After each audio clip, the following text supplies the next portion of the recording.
It is November of 2021, and 70-year-old retiree Nancy O'Hara decides to invest her $500,000 in retirement funds into gold. Nancy chose Regal Assets in her gold IRA for the deal, but little did she know that her and hundreds of others across the US would make the same mistake, collectively losing $20 million. And the man behind it all was the owner of a Fortnite team, whom today is still on a run from the FBI. But to figure out how this Fortnite team potentially tanked a billion-dollar company, we need to go back to the start. You see, CEO Tyler Gallagher didn't grow up very wealthy, and at the age of 16, ran away from his home of Calgary to live at a homeless shelters in Toronto. Each and every day he would stop into the local Barnes & Nobles and just read as much as he could, with his favorite book being The Cash Flow Quadrant, authored by self-help guru Robert Kiyosaki, who himself has been involved in no shortage of controversies related to money, an omen of things to come.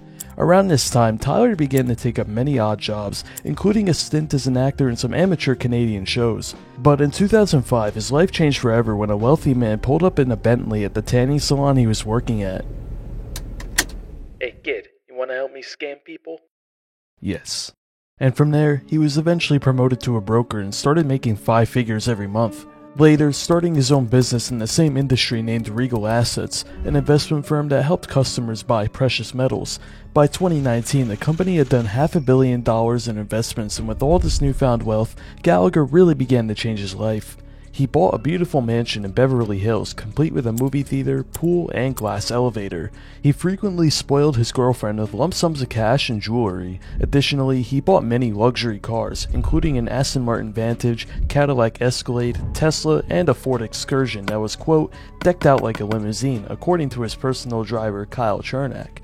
Though it is around this time that Tyler seemed to be getting more reckless as well. His driver, Chernak, told Inside Edition in 2023 that before 2019, Gallagher was conservative with his money and never flaunted his wealth.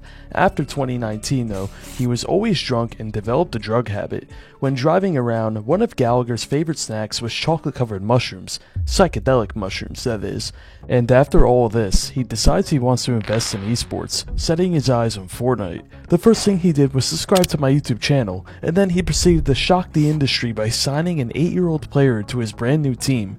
The signing came with a $33,000 bonus and a brand new gaming PC, and the team was aptly named Team 33. When asked for comment by the BBC, Tyler questionably said, quote, "We can groom him to be a top-level player at a young age." Okay.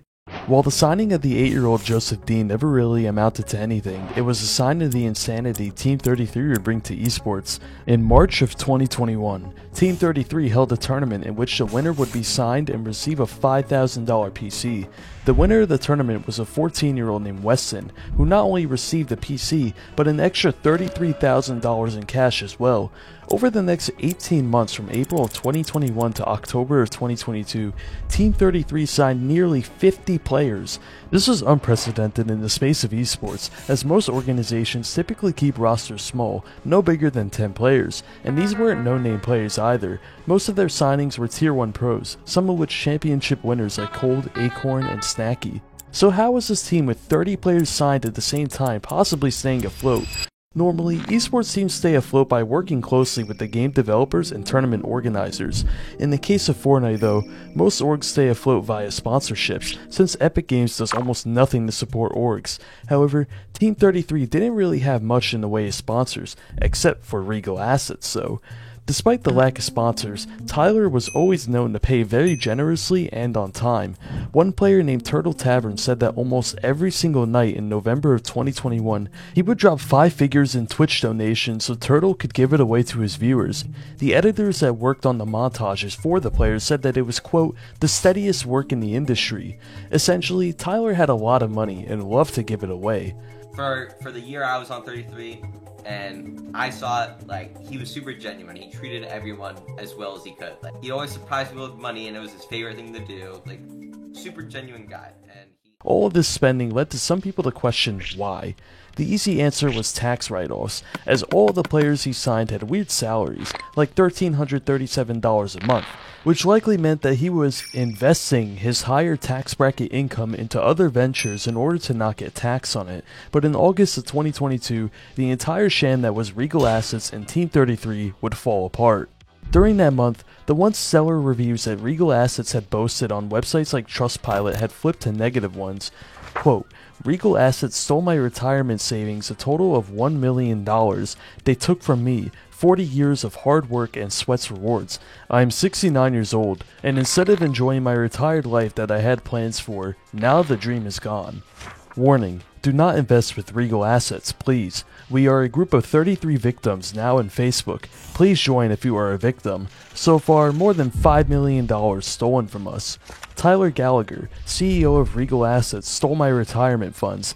I thought I was buying silver for my self-directed IRA, but I guess I was donating my savings to Regal Assets. Tyler, what are you doing with our retirement funds? Are you stealing our money to fund your other company, Team 33?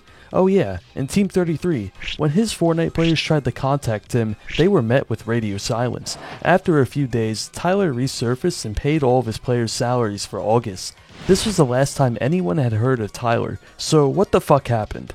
Well, it seems likely that Tyler had made some major financial decision that messed his entire operation up. It is unknown exactly what, but what we do know is that in November of 2022, his company's collective bank balances was negative $413. Also in this month, on November 29th, his mansion went up for sale on Zillow. It is likely that Tyler fled to somewhere in the Middle East, specifically Dubai, since he spent lots of time there. For a little while after he disappeared, he even wrote some articles for Authority magazine where he interviewed tech CEOs, though these articles give you a warning trying to visit them now. Leah Donoso, the president of Regal Assets who ran the backend, was tracked down to Waco, Texas. When asked for comment, she refused. Hi, we'd like to talk to you about Regal Assets. No comment, thank you. Did you take advantage of your investors? No comment, thank you. On September 13th, 2022, multiple people who invested money into Regal Assets created a Facebook group called Victims of Regal Assets. Today, the group is 78 members strong and still active. 1 year later, on September 23rd, 2023, the California Department of Financial Protection and the CTFC filed a lawsuit against Regal Assets, Tyler Gallagher, and Leah Donoso. According to the lawsuit, from November of 2019 to October of 2022, Tyler and his company misappropriated more than $21 million worth of funds from over 120 unique customers. The lawsuit stated that Gallagher had used over $1 million of payments to fund his esports team, $800,000 in monthly mortgage payments on his Beverly Hills mansion, and various other lump sums of customer money for living expenditures and luxury goods. And it seems like for a while the company was going under, as in November of 2021, they only had $350,000 left in their bank accounts, despite owing customers over $7 million. It was a classic Ponzi scheme. Finally, on October 15th, 2024, a district court in California as well as the CTFC ordered Regal Assets, Gallagher, and Donoso to pay back the $22 million they stole from customers, as well as an additional $27 million in civil penalties, nearly $50 million in total. How much money did you end up losing altogether? All of it. We're still missing $391,760. $483,000. It's out in the ether somewhere. It just vanished. In all the noise of lawsuits and crimes, Tyler's fraudulent past began to get exposed as well. Those certifications he had with massive publishers like Forbes and Rolling Stone were all bought and paid for. They are usually advertised as being super exclusive, but in reality, if you are rich and somewhat intelligent, you can easily get on their councils. And Tyler made it no secret that he was part of them either, putting his Rolling Stone certification above all his other ventures. Today, Team 33 is remembered as just another drop in the bucket of Fortnite scam orgs. Whether it be the copious amounts of alcohol or chocolate-covered shrooms, it seems that Tyler's favorite drug in the end was ultimately greed. Like and subscribe, as well as check out my second channel.